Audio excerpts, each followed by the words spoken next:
कुछ घर ऐसे होते हैं जहां दरवाजे बंद नहीं किए जाते, बल्कि रहस्यों को कैद किया जाता है। और अगर कोई उस कैद को खोल दे, तो घर किसी एक का नहीं रहता, किसी और का हो जाता है। मकर संक्रांति आने वाली थी। सासू माँ की तबीयत ठीक नहीं थी, इसलिए तय हुआ कि इस बार त्योहार हमारे पुश्तैनी गांव में मनाया जाएगा। गांव में हमारी एक बहुत पुरानी हवेली थी, इतनी पुरानी कि उसकी दीवारों से भी अजीब सी ठंडक निकलती थी। हवेली की देखभाल के लिए सिर्फ एक आदमी था, रामू। रामू कम बोलता था, और जब भी हवेली की बात होती, वो नजरें झुका लेता था। हम सुबह शहर से निकले और शाम तक गांव पहुंच गए। हवेली में घुसते ही मुझे अजीब सा एहसास हुआ, जैसे कोई हमारे आने का इंतजार कर रहा हो।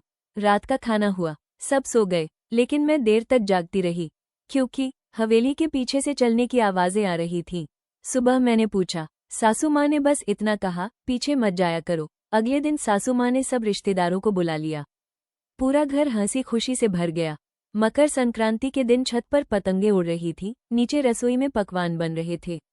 तभी देवर नरेंद्र बोले, भाभी चलो छत पर देखते हैं, बच्चों को कुछ चाहिए होगा। हवेली में ऊपर जाने के दो रास्ते थे।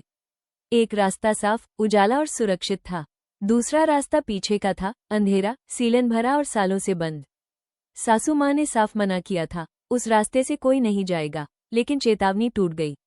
मेरी नंद श्वेता बोली, पुरानी बातें हैं, कुछ नहीं होता। मैंने उसे रोका, लेकिन श्वेता मुस्कुराई और पीछे वाले रास्ते में गायब हो गई। जाते वक्त मुझे लगा जैसे सीढ़ियों ने उसके कदमों को निगल लिया हो। काफी देर बीत गई, श्वेता नहीं लौटी। सासू माँ का चेहरा बदल गया। उन्होंने मुझसे पूछा, वो किस रास्ते से गई थी? जब मैंने सच बताया, तो उनके हाथ कांपने लगे। उन्होंने कहा, आज वो कमरा खुल गया। हम ऊपर के गलियारे में पहुंचे। एक कमरा, जिस पर सालों से ताला लगा था, आज ताला खुला था। अंदर से धीमी, घुटी हुई सांसों जैसी आवाज आ रही थी। मैंने आवाज दी। श्वेता अंदर बैठी थी। आंखें खुली थी, लेकिन खाली। बाल बिखरे थे, कपड़ों पर मिट्टी लगी थी।